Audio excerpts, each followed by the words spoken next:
Mr. President, it is also coincidental that multiple news outlets revealed a damning link between Senator Marcoleta and the Discayas.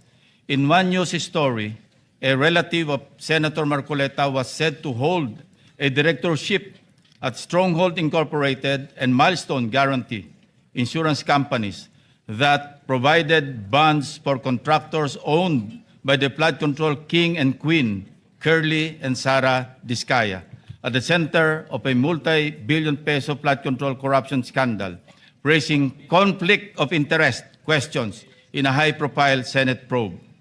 Hindi pa po dito nagtatapos ang pagbibida ni Senator Marcoleta.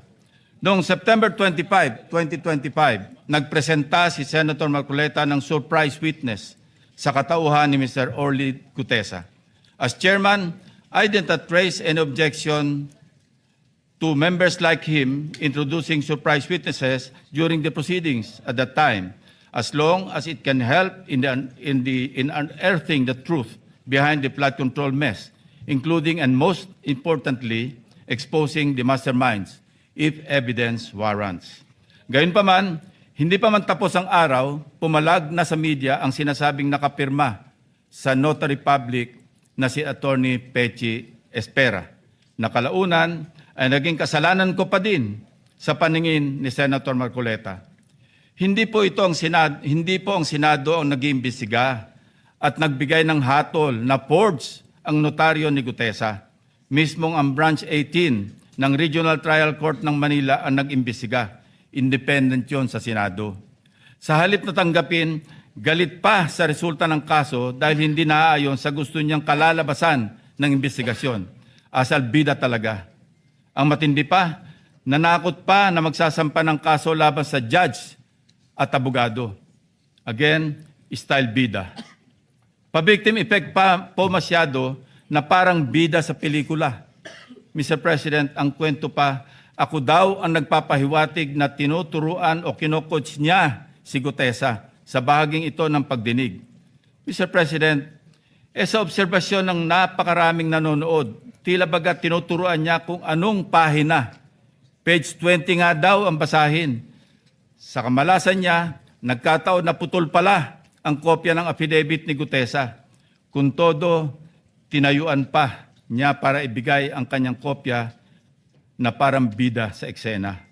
Nakalimutan yata ni Senator Marcoleta na naka-live TV coverage ang pagdinig, kaya walang pakundangan at walang kahihiyan sa inasal niya. Kaya nga kitang-kita, pati si Henry Alcantara tawang-tawa. Nakalimot din sandali na hindi pa siya state witness nung nag-testify si Gutesa. Let us watch the actual video dahil baka sabihin na naman niya nag-splice kami ng video. Let's watch. Nasabing basura, ito, Merong napuputol sa binabasa mo eh. Huwag kang magmadali. Huwag kang magmadali. naputol na, Ulitin mo yung paragraph 20. wala na akong, hindi ko makita na putol na siya.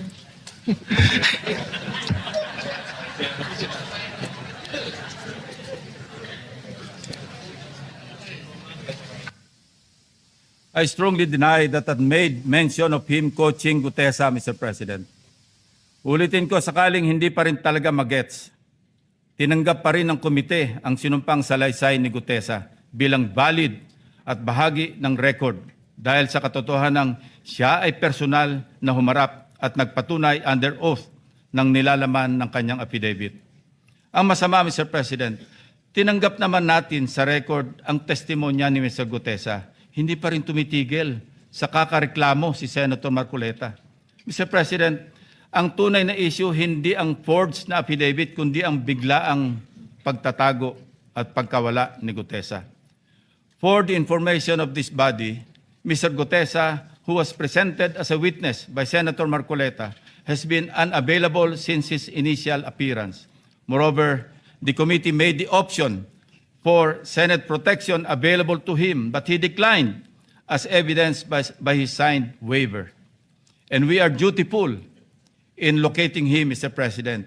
Pinuntahan namin ang lahat ng addresses para mayabot ang imbitasyon ng komite and even rigorously visited our CCTV camera footage.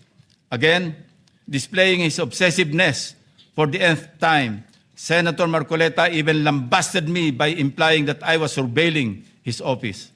Galit na galit. Samantalang nais lamang nating matukoy kung sakaling may kasama si Mr. Gutesa nang dumating sa Senado upang sa gayon ay magkaroon tayo ng lead kung paano siya muling maimbita sa susunod na pagdinig. Hindi ko na nga pinalaki ang aking mga obserbasyon sa paksang ito, Mr. President. Sa halip, sinubukan pa rin naming hingin ang kanyang tulong sa paghahanap kay Sergeant Gutesa.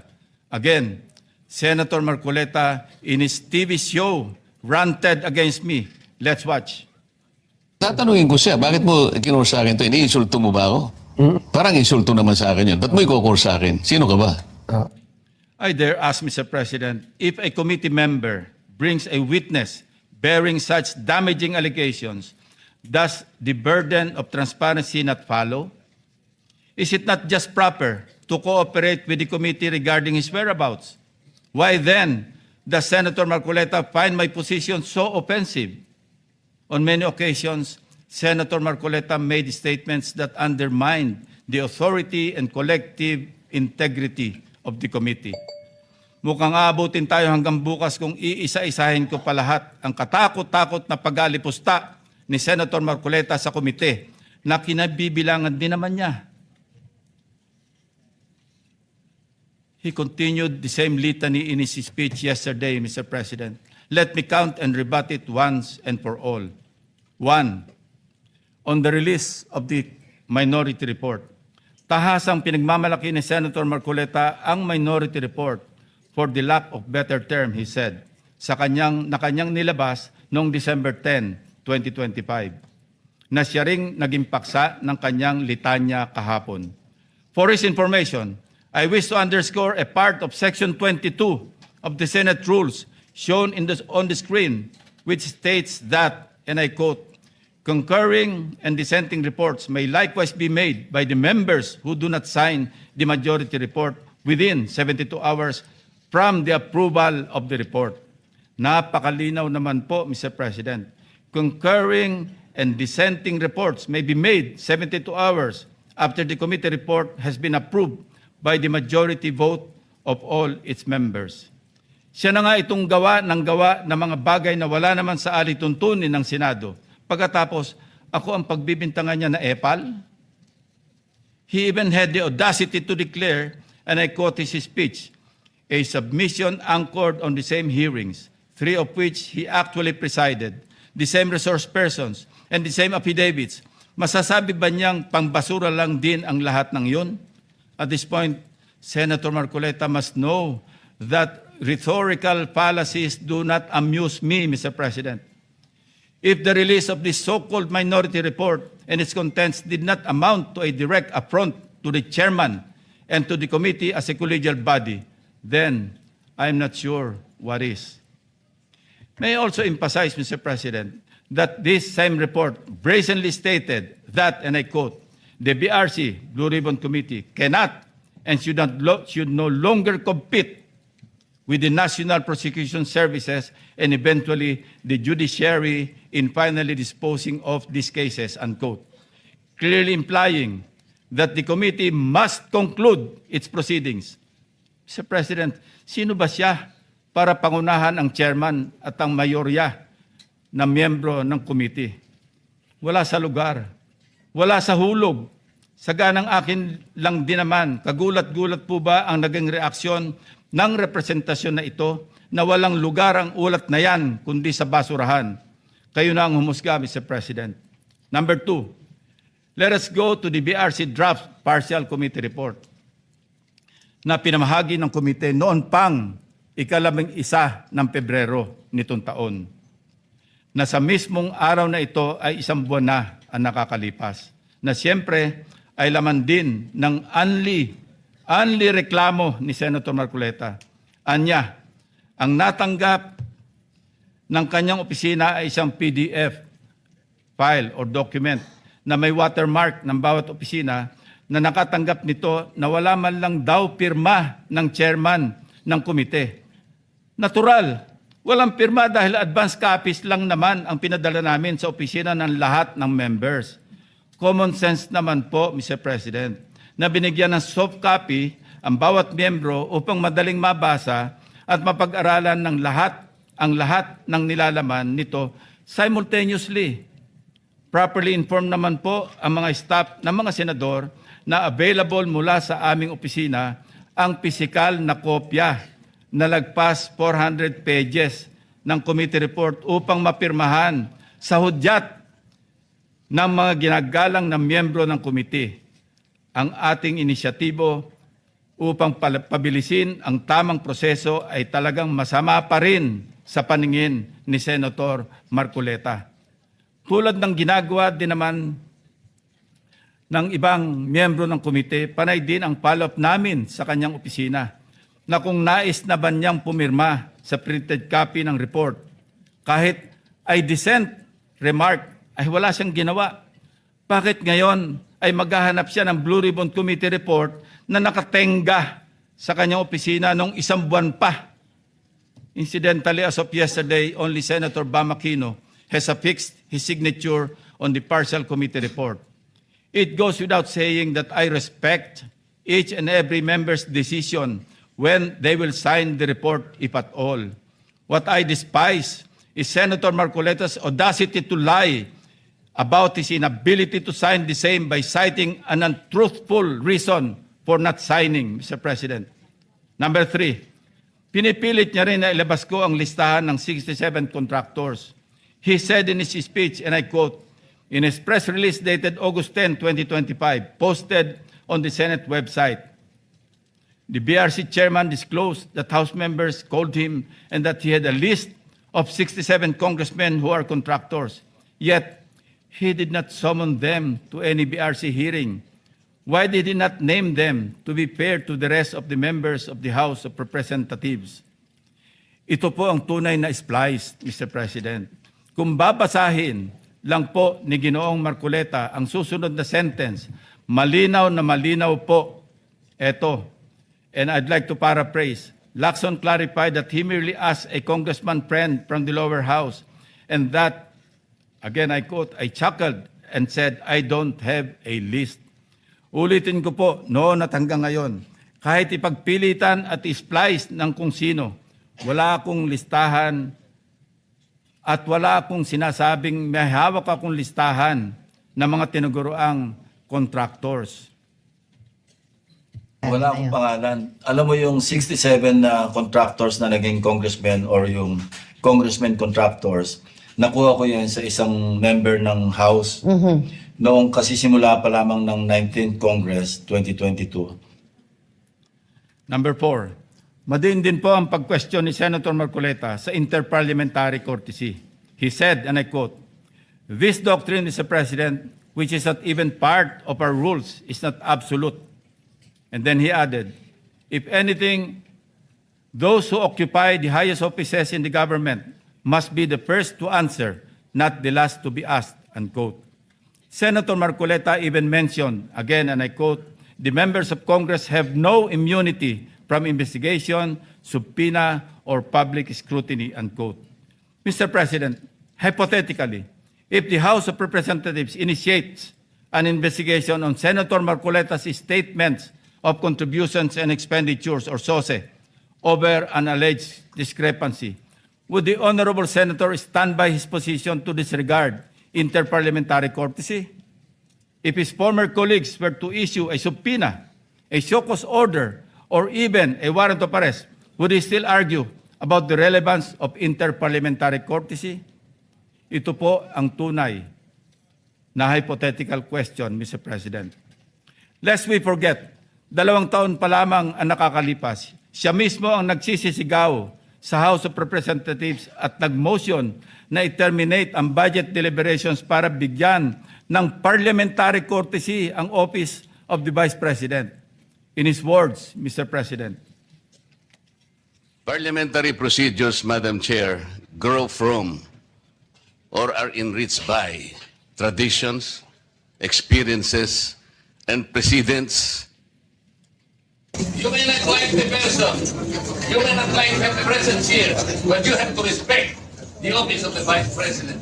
That is all. Because that is guided by the tradition. Kahapon po, kagaya po na sinabi nila, wala nang pinagtanong sa office of the President. And that is correct. That is in line with that tradition. Such hypocrisy, such double standard, such a farce that does not dignify an answer, Mr. President. Incidentally, since I mentioned this SOSE case with the COMELEC in violation of the Omnibus Election Code, kung ninanais ko lamang na ipahamak siya, ay naghain na sana po ako ng Senate resolution calling for an inquiry in aid of legislation para ipatawag ang mga COMELEC officials upang ipaliwanag bakit masyadong delayed ang usaping ito. When the issue of Senator Marcoleta's failure to disclose his campaign contributors in his sources surfaced, our dear colleague tried to clarify the matter. In fact, during his own show, Saganang Mamamayan, dated November 8, 2025, he made the following disclosure. Please watch. Nelson, alam mo, mga kaibigan ko, nagbigay sa akin talaga. Alam mo, pakiusap lang nila. Isa lang. Tanggapin mo ang tulong namin sa'yo. Okay. Congressman ako noon, Kong.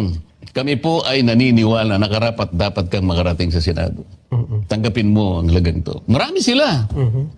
Isa lang ang kanilang pakiusap sa Ano akin. po yun? Sana wag mo na kaming i-disclose ang identity.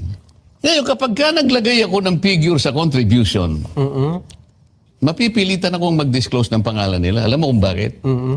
Merong kaakibat na kung tawagin ay deed of acceptance of donation. Paano yun kako? Contribution to eh. Hindi, sabi niya, binigay ko nga sa'yo, contribution, pero utang na loob mo sa akin yan. Ituring mo na lang na utang, sabi niya, di ba? Loan. But when he was issued a show cause order by the COMELEC, he tried to backtrack on his arguments by saying that he received those contributions when he was not yet a candidate, as defined by the decision of the Supreme Court. I guess Senator Marcoleta and his legal team thought they were being smart by being technical about when these contributions were made. Pero nakakatawa, Mr. President, ay wala nang mas lilinaw pa sa sariling pag-amin ni Senator Marcoleta. Tumanggap siya ng pera para magkaroon siya ng utang na loob sa mga taong yon. Isang maliwanag na admission against interest, ang sabi nga ng mga abogado. Bilang isang abogado, dapat alam ni Senator Marcoleta na dahil dito ay shoot siya sa balde sa kasong indirect bribery under Article 211 ng Revised Penal Code dahil member siya ng House of Representatives ng panahon na yon. Maliwanag sa batas na krimen sa mga public officials na tumanggap ng pera o gift by reason of their office kahit walang pangako na particular act or omission sa nagbigay ng pera. Bakit nga ba hanggang ngayon ay hindi pa rin nilalabas ng COMELEC ang resolution ng SOSE case ni Senator Marcoleta? Number 4, as for Mr. Saldico, let me state this plainly. 2 beses nating siyang naimbitahan para personal na humarap at personal na mag-testify sa komite. He needs to appear and substantiate the statements he posted on his Facebook account. Twice, he refused, citing medical and security reasons. Dahil sa bigat at seryosong aligasyon kanyang binitiwan, hindi maaaring pahintulutan ng komiting ito na manatiling nakabitin ang mga akusasyon na hindi siya humaharap at nanunumpa sa harap ng kapulungang ito. Sa katunayan, ako pa mismo ang nagmungkahi sa ating chat group na payagan siya magtestigo sa mula sa Philippine Embassy kung saan man siya naroroon. Gayunpaman, pinarating ni Senator Ronald Bato de la Rosa mismo ang kanyang apprehension sa suhestyong ito sa pamamagitan ng kanyang text message. Nais ko rin bigyan diin, Ginoong Pangulo, nang diskusyong yon ay nangyari bago pa man ilabas sa social media ni Saldico ang kanyang mga aligasyon. Panghuli, tungkol sa isyu ng apostille. Ang isang apostille affidavit ay hindi kailanman maaring maging alternatibo sa personal appearance. Hindi ito mapapalitan ng direct testimony at lalong hindi dito mapapalitan ang tungkulin ng isang saksi na harapin ang komite, sagutin ang mga katanungan at sumailalim sa masusing pagsusuri. Kung handa si Saldico na magbitiw ng mga seryosong akusasyon sa publiko, dapat ay handa rin siyang humarap sa atin at panindigan ang mga alegasyong iyon sa ilalim ng sumpa. Ikalima, sa kanyang akusasyon sa representasyon ito kaugnay ni Congressman or former Speaker Martin Romualdez. Kung binasa lamang po ni Senator Marcoleta ang partial committee report, makikita po niya na nakapaloob na doon ang lahat ng nais niyang ipahayag. Kung hindi man higit pa, rekomendasyon para sa fact-finding investigation, AMLAC bank inquiry and filing of freeze order petitions are for future. Kung napakarami pa niyang gustong ipaglaban at paimbestigahan, bakit siya rin ang nagsabi sa kanyang minority report na dapat tapusin na ang pagdinig? Kung sa bagay, kung mayroong isang bagay na consistent si Senator Marcoleta, ito ay ang pagiging inconsistent sa kanyang mga pinagsasasabi. As to the other witnesses allegedly not invited by the committee, it bears stressing that the committee has not terminated its hearings, contrary to the suggestion in the so-called minority report.